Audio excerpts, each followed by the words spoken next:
आपके लिए लेकर के आया है आपकी इंडियन इकोनॉमिक्स, उसकी क्विक रिवीजन चैप्टर वाइज। ठीक है, पहले आपने बिजनेस स्टडीज की रिवीजन बहुत अच्छी की है, क्विकली फटाफट अपने चैप्टर को रिव्यू किया था। अब क्योंकि आपके अपकमिंग एग्जाम्स में इकोनॉमिक्स, अकाउंटेंसी सब आने वाले हैं, तो अब हम स्टार्ट कर रहे हैं इंडियन इकोनॉमी के साथ। ठीक है, इंडियन इकोनॉमी, इकोनॉमिक्स क्या है, कैसे हैं, क्या सिचुएशन थी, सब डिस्कस करेंगे बट क्विकली, ताकि आपको पूरा ओवरव्यू मिल जाए कि क्या है इस बुक में और क्या है इस चैप्टर में। ठीक है, तो let's start with the first chapter, that is Indian economy on the eve of independence. जब हम इकोनॉमी की बात करते हैं या इंडियन इकोनॉमी की बात करते हैं, तो इकोनॉमी क्या है? एक सिस्टम है, system of production, consumption and distribution of goods and services. तो जब हम इंडियन इकोनॉमी की बात करते हैं कि जो ये थ्री कंपोनेंट्स की हम बात कर रहे हैं, कंजम्पशन, प्रोडक्शन, डिस्ट्रीब्यूशन, ये कंपोनेंट्स किस तरीके से हमारी इकोनॉमी में वर्क करते थे, ये सिस्टम कैसे वर्क करता था prior to independence, post independence, और उसके बाद भी हमने किस तरीके से रेवोल्यूशंस लेकर के आए, क्या हम चेंजेस लेकर के आए to develop the economy, Indian economic development. This chapter और this book is all about Indian economic development, कि क्या प्रॉब्लम्स थी, क्या क्या हमने फेस किया, कैसे उसे ओवरकम किया, और आज हम जिस स्टेट में है वो कैसे पहुंचे। ठीक है, तो let's start with the first chapter, first topic Indian economy की। जब हम बात करते हैं, सबसे पहले हम ये देखते हैं कि हमारी इकोनॉमी के फीचर्स क्या थे, कैसी इकोनॉमी थी, कैसे हम वर्क कर रहे थे, कैसे फंक्शन कर रहे थे, और क्या प्रॉब्लम्स फेस कर रहे थे। First point is Indian economy was stagnant economy. Stagnant क्यों कहा गया है इंडियन इकोनॉमी को? स्टैग्नेंट इसलिए कहा गया है बिकॉज हम उस टाइम पर स्टैटिक थे, हमारे पास अच्छे रिसोर्सेज थे, but we were not aware of utilities, कि हम उन रिसोर्सेज को कैसे यूज करें। हमारी इनकम इंक्रीज नहीं हो रही थी, और कोई इस चीज में इंटरेस्टेड ही नहीं था, कोई था ही नहीं एडमिनिस्ट्रेशन के लिए कि हम देख सके कि हमारी इंडियन इकोनॉमी ग्रो कर रही है या नहीं कर रही, हमारी इनकम कितनी है, कैसे उसे इंक्रीज किया जाए। नथिंग वाज प्लान्ड, तो इकोनॉमी कैसी थी? स्टैग्नेंट। Second, backward. बैकवर्ड क्यों थी? बैकवर्ड कौन होता है? पीछे कौन रह जाता है? जो अपने रिसोर्सेज के साथ आगे वर्क नहीं कर सकता, ग्रो नहीं कर सकता। इंडियन इकोनॉमी बैकवर्ड थी क्योंकि यहाँ पर बहुत सारी प्रॉब्लम्स थी, लाइक पॉवर्टी, अनएम्प्लॉयमेंट, जो हेल्थ फैसिलिटीज थी वो पुअर थी, लोग एजुकेटेड नहीं थे। That's why Indian economy was backward. Dominance of agriculture. Agriculture ने हमें डोमिनेट किया, हमारे जो प्राइमरी सेक्टर है एग्रीकल्चर सेक्टर, वो डोमिनेटिंग क्यों था? क्योंकि most of the population was engaged in agriculture, but हमारा आउटपुट अच्छा नहीं था। क्यों? क्योंकि हमारे पास रिसोर्सेज थे बट एफिशिएंट मींस नहीं थे, और अगर आउटपुट आ रहा था तो that was only for self sufficiency, क्योंकि फार्मर्स के पास कोई कमर्शियल आउटलुक नहीं था, किस तरीके से वो मार्केट में अपनी सरप्लस प्रोडक्शन को सेल करें। तो agriculture was dominating at that time. Next is bleak industrialization. Bleak industrialization की बात करेंगे कि इंडस्ट्रियलाइजेशन हुआ बट वो ब्लीक था कि नॉशनल था, उसकी ग्रोथ अच्छी नहीं थी। ज्यादातर population was engaged in agriculture, और बहुत less percent, less than 10% individuals were engaged in industrialization, क्योंकि लोगों के पास नॉलेज नहीं थी, रिसोर्सेज नहीं थे, मींस नहीं थे, तो हमारा इंडस्ट्रियलाइजेशन बहुत ब्लीक था, बहुत ही स्लो था, हमने कोई ग्रोथ उसमें ऑब्जर्व नहीं की थी। And last is heavy dependence on imports. हम इंपोर्ट्स पे क्यों डिपेंडेंट थे? क्योंकि अगर हमारे पास अपने पास खुद कुछ नहीं होता, ना हमारे पास रिसोर्सेज हैं, अगर हैं तो उसे यूज करने के मींस नहीं है, तो हम क्या करेंगे? किसी दूसरे से लेंगे। और हम किस पे डिपेंडेंट थे? अदर कंट्रीज पे। हम इंपोर्ट्स पे ज्यादा डिपेंडेंट थे, तो अगर बाहर से ज्यादा लेंगे, खुद कुछ नहीं करेंगे, तो वो एक्सपेंसिव होगा, वो कभी भी हमें ग्रो नहीं करने देगा। So this was the situation of Indian economy at the time of independence or on the eve of independence, कि हमने ये problems, ये situation observe की थी। और एग्रीकल्चर की अगर स्पेशली बात करें, हम सेक्टर वाइज डिफरेंट सेक्टर्स को डिस्कस करेंगे कि एग्रीकल्चर, इंडस्ट्रियल, हमारा इंफ्रास्ट्रक्चर, ऑक्यूपेशनल स्ट्रक्चर, ये किस तरीके से वर्क कर रहा था और किस तरीके से इंडिपेंडेंस के टाइम पे हमने प्रॉब्लम्स फेस की हैं। We know it very well कि उस टाइम पर हम ब्रिटिश रूल के अंडर थे, बहुत ज्यादा हमारा एक्सप्लॉयटेशन था, तो हर सेक्टर में हमने कुछ ना कुछ प्रॉब्लम्स फेस की हैं, कुछ शॉर्ट कमिंग्स थी जिनके बारे में हम डिस्कस करते हैं। तो जब हम एग्रीकल्चर सेक्टर की बात करते हैं, सबसे पहले हम बात करते हैं अपनी प्रोडक्शन और प्रोडक्टिविटी की। जब ये दो टर्म्स आते हैं, प्रोडक्शन और प्रोडक्टिविटी, मींस कि टोटल आउटपुट कितना था। प्रोडक्शन इज कि हम कितना प्रोड्यूस कर रहे हैं, और प्रोडक्टिविटी मींस कि हमारी पर हेक्टेयर जो प्रोडक्शन है, कि हम कितना एक लैंड एरिया के अकॉर्डिंग कितना प्रोड्यूस कर पा रहे हैं, कितना एडिशन हो पा रहा है। तो एग्रीकल्चर सेक्टर पे हमारी मोर देन 75% पॉपुलेशन एंगेज थी। हमारा प्राइमरी सेक्टर था, ओनली सोर्स था, ज्यादातर लोगों को बस यही आता था, बट इसकी प्रोडक्टिविटी कैसी थी? लो, बहुत कम। Second, exploitative land settlement system. Land settlement system के बारे में आपने रीड किया, जमींदारी सिस्टम था, जहां पर ऑनर्स और टेलर्स जो थे वो डिफरेंट थे, उनके बीच में बहुत गैप था। जमींदार क्या करते थे? अपनी लैंड देते थे, वर्क करवाते थे, फार्मर्स क्रॉप ग्रो करते थे, खर्चा सारा फार्मर्स का होता था, बट जो क्रॉप ग्रो होती थी उसका शेयर कौन लेता था? जमींदार लेते थे एज रेंट, क्योंकि अगर वो उनकी लैंड पे वर्क कर रहे हैं तो रेंट के लिeu में वो क्या करते थे? उनकी क्रॉप प्रोडक्शन ले लेते थे। तो फार्मर्स इतना वर्क करते थे, बट उनके पास कुछ सरप्लस नहीं होता था, वो सिर्फ अपनी सफिशिएंसी के लिए अपनी प्रोड्यूस रखते थे, बाकी किसको दे देते थे? जमींदार को। तो जो लैंड सेटलमेंट सिस्टम था, ये पैसे देने का, रेंट लेने का, that was very poor and exploitative. ठीक है। Third one, force commercialisation of agriculture. Force commercialisation का मतलब क्या है? कि एग्रीकल्चर है, क्रॉप्स प्रोड्यूस कर रहे हैं, but Indian farmers were force to produce cash crops. मतलब वो क्रॉप्स प्रोड्यूस करने के लिए फोर्स किया गया जो ब्रिटिशर्स के लिए हेल्पफुल थी, जैसे हम कहते हैं इंडिगो। ठीक है, वो कलर्स ब्रिटिशर्स यूज करते थे इंडिगो से अपने क्लोथ्स को, जो भी उनके टेक्सटाइल्स होते थे उनको कलर करने के लिए, डाई करने के लिए। तो इसमें हमने एग्रीकल्चर तो किया, फोकस किया प्रोडक्शन की, बट कमर्शियलाइजेशन हुआ, कमर्शियल क्रॉप्स की ग्रोथ हुई थी, कैश क्रॉप्स की नहीं हुई थी। हमारी फूड ग्रेन्स की प्रोडक्शन कम हो गई थी और कमर्शियल क्रॉप्स की प्रोडक्शन ज्यादा हो गई थी। तो ये क्या था? Drawback.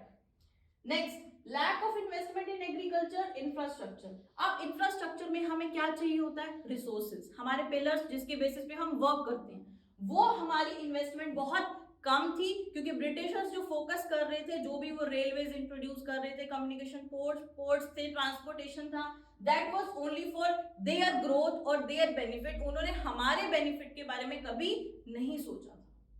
Gulf between owners and tillers, यही हमने अभी डिस्कस किया कि ऑनर्स और टेलर्स के बीच में जो गल्फ था, जो गैप था, कि टेलर्स उस लैंड पे वर्क कर रहे हैं, बट बेनिफिट किसको मिल रहा था? ऑनर्स को। ऑनर्स वर ओनली, मतलब वो अपने सिर्फ पर्सनल बेनिफिट के बारे में सोचते थे, वो कभी भी ये नहीं सोचते थे कि जो टेलर्स हैं या जो फार्मर्स वर्क कर रहे हैं वो भी ग्रो कर पा रहे हैं या नहीं कर पा रहे, उनके कितना अच्छा आउटपुट आ रहा है, उनकी भी ग्रोथ, हमारी इकोनॉमी की ग्रोथ होगी। बट नो, ये जो गैप था दोनों के बीच में, वो हमें हमेशा नीचे लेके गया है, हमारी बैकवर्डनेस का रीजन रहा है। And last is small and fragmented holdings. जो लैंड होल्डिंग्स थी वो बहुत स्मॉल थी और फ्रेगमेंटेड थी, कि अगर फार्मर्स के पास कोई लैंड थी तो वो छोटी है, छोटी लैंड है, आउटपुट कम आएगा। और फ्रेगमेंटेड मींस कि कोई पार्ट यहाँ है, कोई पार्ट वहां है, तो that was difficult for farmers to manage, और ऐसी सिचुएशन में स्कैटर्ड होल्डिंग्स में आउटपुट अच्छा नहीं आता। This was the reason of drawbacks of agriculture sector on the eve of independence. Next आता है हमारा इंडस्ट्रियल सेक्टर। हम अगर इंडस्ट्रीज की बात करें तो हमारे इंडिया में इंडस्ट्रियल सेक्टर ने ग्रोथ बहुत कम दिखाई थी initially, but after such reforms like LPG, जो हमारी न्यू इकोनॉमिक पॉलिसी थी, उन रिफॉर्म्स के बाद हमने कुछ चेंजेस देखे हैं। बट स्टिल अगर हम जीडीपी में कंट्रीब्यूशन देखें या हम अपने सेक्टरल कंट्रीब्यूशन देखें, जो डिफरेंट सेक्टर्स हैं हमारी इकोनॉमी के, तो इंडस्ट्रियल सेक्टर हमारी रीजनल बैलेंस ग्रोथ के लिए कभी भी हेल्पफुल नहीं रहा है। और इंडिपेंडेंस के टाइम पे हमारे इंडस्ट्रियल सेक्टर का क्या स्टेटस था? इसने हमारे हैंडीक्राफ्ट इंडस्ट्रीज को हमेशा नीचे गिराया है, that led to decay of handicrafts. क्यों? क्योंकि जो इंडस्ट्रियल डेवलपमेंट हो रही थी, जो ब्रिटिशर्स वर्क कर रहे थे, उनका फोकस क्या था कि वो अपने फिनिश प्रोडक्ट्स को सेल करना चाहते थे। हमारे हैंडीक्राफ्ट्स जो थे वो इंटरनेशनल मार्केट में बहुत पॉपुलर थे, बहुत ही अच्छा उनका सेल होता था। बट क्योंकि ब्रिटिशर्स ने हमारी डिस्क्रिमिनेटरी टैरिफ पॉलिसी फॉलो की थी, जिसमें वो रॉ मटेरियल्स इंडिया से लेकर के जाते थे और फिनिश्ड इंडिया में एक्सपोर्ट करने आते थे। ठीक है, अब इंडिया रिसोर्सेज का, रॉ मटेरियल्स का तो एक्सपोर्टर बन गया, जिसके ऊपर कम टैरिफ लगता था और वो रॉ मटेरियल्स ब्रिटिशर्स को चीप पड़ते थे। बट जब वो फिनिश होकर के इंडिया में वापस सेल होने आते थे उसके ऊपर हाई टैरिफ्स लगते थे, जिसकी वजह से वो महंगे होकर के इंडिया में सेल होते थे। और ऐसी सिचुएशन में क्योंकि हम एक रॉ मटेरियल के एक्सपोर्टर बन गए थे, हमारी जो अपनी हैंडीक्राफ्ट इंडस्ट्रीज थी वो बहुत पीछे रह गई और वो इंटरनेशनल मार्केट में compete नहीं कर पाई। Next is bleak growth of modern industry. वही पॉइंट आता है, मॉडर्न इंडस्ट्रीज है, ग्रोथ के लिए हमारे पास रिसोर्सेज होने चाहिए, बट हम किस में थे, हम तो अपने रिसोर्सेज को, रॉ मटेरियल्स को एक्सपोर्ट कर रहे थे। यही हमारा एक्सप्लॉयटेशन था कि हम अपने रिसोर्सेज को खुद यूज नहीं कर पा रहे। हम मॉडर्न इंडस्ट्रीज की बात करते हैं, जैसे आयरन एंड स्टील इंडस्ट्री है, अदर बहुत सारी इंडस्ट्रीज है, बट उनकी जो ग्रोथ थी वो हमारी इकोनॉमी में बहुत अच्छी नहीं थी। Last, limited state participation. State participation means कि यहाँ पर कोई एडमिनिस्ट्रेटिव सिस्टम नहीं था, कोई गवर्नमेंट का रोल नहीं था, कोई सिस्टमैटिक वे में पार्टिसिपेशन नहीं था कि अगर इकोनॉमी में कुछ प्रॉब्लम्स आ रही हैं या हम कुछ चेंजेस लेना चाहते हैं, किसी एक्सप्लॉयटेशन को रोकना चाहते हैं, तो वो पार्टिसिपेशन स्टेट का था ही नहीं। That was completely under the control of Britishers और हम उनसे एक्सप्लॉयट हो रहे थे। इंडियन इकोनॉमी जो है वो हमारे इधर एक स्टोरी की तरह वर्क करती है कि कोई भी चैप्टर आप पढ़ते हो आपको ऐसे लगता है कि पता नहीं इस चैप्टर में क्या है, कैसे क्वेश्चन आएगा, तो आप हर चीज को क्रैब नहीं कर सकते, रट नहीं सकते। तो इसलिए आपके लिए सबसे इंपॉर्टेंट क्या है कि आप उसके कंसेप्ट को समझो कि क्या सिचुएशन थी। जो छोटी छोटी टर्म्स हैं वो तो आपको रीड करनी पड़ेंगी एमसीक्यू के लिए भी, या किसी इनडायरेक्ट वे में क्वेश्चन पूछा जाता है तो, बट सबसे पहले आपके लिए जरूरी एक ओवरव्यू कि चैप्टर है क्या, what it is all about, तो उसको समझने की कोशिश करो सबसे पहले। और type of questions from each and every chapter we will discuss कि किस तरीके से क्या क्या क्वेश्चंस इस चैप्टर में से आ सकते हैं, ठीक है। नेक्स्ट आती है हमारी फॉरेन ट्रेड की बात कि फॉरेन ट्रेड कैसा था। अब वही बात आती है कि ट्रेड हो रहा था, ब्रिटिशर्स भी यहाँ पर थे, हम एक्सपोर्ट भी कर रहे थे, इंपोर्ट भी करा रहे थे, बट जो फॉरेन ट्रेड की सिचुएशन थी वो कैसी थी, हम एक्सपोर्टर बन गए थे रॉ मटेरियल के और इंपोर्टर बन गए थे फिनिश गुड्स के। क्यों, वही ब्रिटिशर्स ने अपना बेनिफिट देखा कि यहाँ से रॉ मटेरियल्स लेकर के जाते थे अपनी कंट्रीज में, वहां पे प्रोड्यूस करते थे और आ करके उसे फिनिश करके इंडिया में डिस्ट्रीब्यूट कर देते थे। हम, हमारे पास रिसोर्सेज थे बट हम रिसोर्सेज के तो एक्सपोर्टर बन गए और फिनिश गुड्स के इंपोर्टर। ये था सबसे बड़ा exploitation by the Britishers. Next, monopoly control of India's foreign trade. Monopoly control क्यों कहा गया, क्योंकि यहाँ पर सोल कंट्रोल जो था वो किसका हो गया था, ब्रिटिशर्स का। मोनोपोली होती है जहां पर किसी अकेले का कोई राज होता है, यहाँ पर जो रिसोर्सेज थे वो सब ब्रिटिशर्स यूज कर रहे थे। जितने भी हमारे लिए इंफ्रास्ट्रक्चर डेवलपमेंट की गई थी, लाइक अगर हम रेलवेज की बात करते हैं, रोड ट्रांसपोर्ट की बात करते हैं, कम्युनिकेशन की बात करते हैं, वो हमारे लिए अच्छे थे बट उन्हें यूज किया गया just for the growth of Britishers. वो अपनी इन्वेस्टमेंट के लिए, अपने जो भी ट्रेड था उसके लिए उन सभी रिसोर्सेज को, उन सभी फैसिलिटीज को यूज करते थे। And next is surplus trade but benefit only to Britishers. क्यों, सरप्लस कब होता है, जब हमारे एक्सपोर्ट्स ज्यादा होते हैं और इंपोर्ट्स कम होते हैं, वो हमारा कहलाता है surplus. But that give benefit only to Britishers. क्यों, क्योंकि हम एक्सपोर्ट तो कर रहे हैं बट क्या कर रहे हैं, रॉ मटेरियल इंपोर्ट करा रहे हैं, फिनिश गुड्स। जहां पर जो रिसोर्सेज अपने खुद यूज करके खुद प्रोड्यूस कर सकते हैं उन्हें तो हम एक्सपोर्ट कर रहे हैं, तो उस सरप्लस का बेनिफिट कौन ले रहा था, ब्रिटिशर्स। और हम क्या हो रहे थे, एक्सप्लॉइट। ये था हमारा इंडियन स्टेट, कैसे हम वर्क कर रहे थे। नेक्स्ट हम बात करते हैं अपनी डेमोग्राफिक प्रोफाइल की कि हमारी डेमोग्राफिक प्रोफाइल कैसी थी, हमारी जो इकोनॉमी थी वो कैसी चल रही थी, जो ये लोग हैं इन एक्टिविटीज में एंगेज थे वो कैसे वर्क कर रहे थे। Birth rate and death rate, birth rate and death rate were very high. हमारे यहाँ पर बहुत अच्छी हेल्थ फैसिलिटीज नहीं थी, लोग एजुकेटेड नहीं थे, हाई बर्थ और डेथ रेट की वजह से हम हमेशा बैकवर्ड रहे हैं, हम ग्रो नहीं कर पाए हैं। Next, infant mortality rate. Infant mortality rate means death of infants, जो 1 साल से छोटे बच्चों की डेथ रेट होता है वो इन्फेंट मोर्टेलिटी रेट बहुत हाई था। क्यों, क्योंकि पुअर हेल्थ फैसिलिटीज थी, लोग एजुकेटेड नहीं थे, कोई केयर करने का तरीका नहीं था, सिस्टमैटिक वे नहीं था। और जो इन्फेंट मोर्टेलिटी रेट है ये हमेशा कैलकुलेट किया जाता है पर 1000 में, ठीक है। Life expectancy, expected life of an individual की अगर बात करें तो life expectancy was very low. मतलब 32 ईयर्स के आसपास थी एट दैट टाइम, जो आज 60 प्लस हो चुकी है। वो एक्सपेक्टेंसी पुअर क्यों थी? वही, हमारे पास सफिशिएंट मींस नहीं थे, हेल्थ केयर फैसिलिटीज नहीं थी, हम बैकवर्ड थे, अनएम्प्लॉयमेंट था, पॉवर्टी थी, लोगों के पास नॉलेज नहीं थी, समझ नहीं थी कि किस तरीके से चीजों को कंट्रोल किया जाएगा। तो दैट लैड टू ड्रॉबैक्स और shortcomings of Indian economy. Literacy rate poor था, लोग पढ़े लिखे नहीं थे, पॉवर्टी थी, ये सब हमें पता है।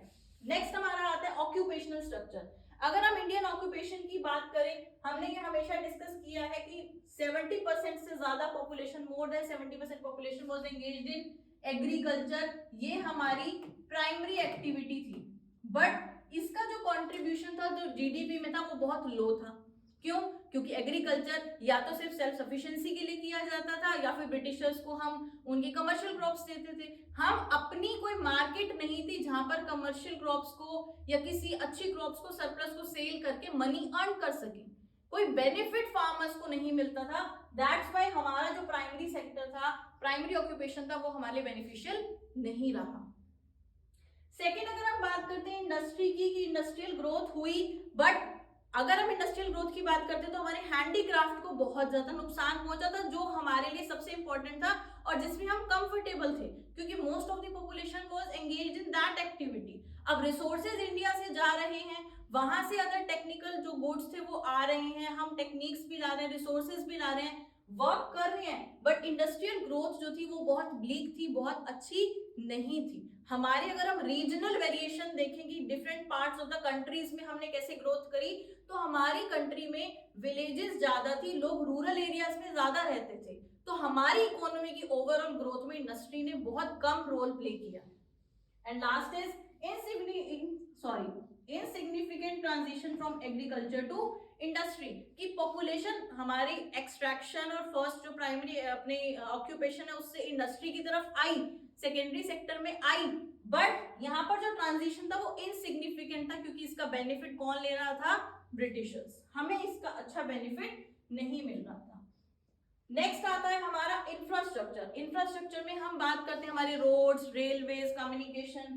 तो जो इंफ्रास्ट्रक्चर था, हमारी रेलवेज की अगर बात करते हैं, पोस्ट टेलीग्राफ्स की बात करते हैं, पोर्ट्स की बात करते हैं, तो all such were developed only for the benefit of Britishers. उन्होंने अपने बेनिफिट, अपने ट्रेड के लिए ही ये सब इंफ्रास्ट्रक्चर डेवलपमेंट किया था। हाँ, हमारे लिए ये यूजफुल रहा है, यही बेनिफिट्स हैं जो ब्रिटिशर्स ने हमारी इकोनॉमी में आके किए और आज तक हम उन चीजों को यूज कर रहे हैं। बट उस टाइम पे जो ये इंफ्रास्ट्रक्चर डेवलपमेंट थी, that was beneficial only for Britishers, not for Indians, क्योंकि वो सिर्फ अपने बेनिफिट के लिए, अपने ट्रेड के लिए ये करते थे। एक बेनिफिट ये था, क्योंकि रोड्स और रेलवेज डेवलप हो गई थी, तो हमारे यहाँ पर फेमाइंस जैसी सिचुएशन है या कोई भी प्रॉब्लम्स है, तो with the help of sufficient transport and communication system हम अपने गुड्स को रिक्वायर्ड प्लेसेस पे ट्रांसपोर्ट कर सकते थे।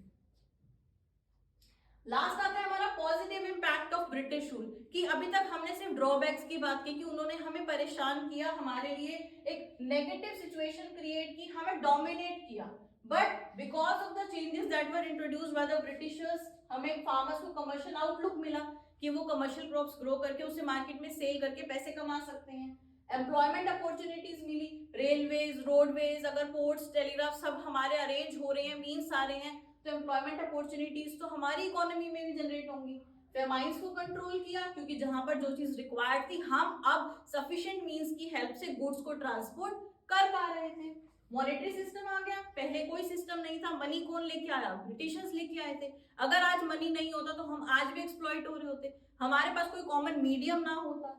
And efficient system of administration, administration की अब हमारा एक प्रॉपर गवर्नमेंट का सिस्टम है, एक मिक्स्ड इकोनॉमी हमारी रन हो रही है, जहां पर कॉन्स्टिट्यूशन है, किस तरीके से रूल्स रेगुलेशंस फॉलो करके हम एक प्राइवेट पब्लिक पार्टनरशिप में चल रहे हैं अपनी इकोनॉमी में, कि जहां गवर्नमेंट और प्राइवेट एंटरप्रेन्योर्स मिलकर के हमारी इकोनॉमी के बेनिफिट के लिए वर्क कर रही है। तो वो एडमिनिस्ट्रेशन पहले एफिशिएंट नहीं था कि किस तरीके से इकोनॉमी में एक्टिविटीज परफॉर्म की जा रही है और किस तरीके से वो वर्क कर रहा है। So this was all about your chapter number 1 of Indian economic development. Hope you find it useful. If yes, go follow.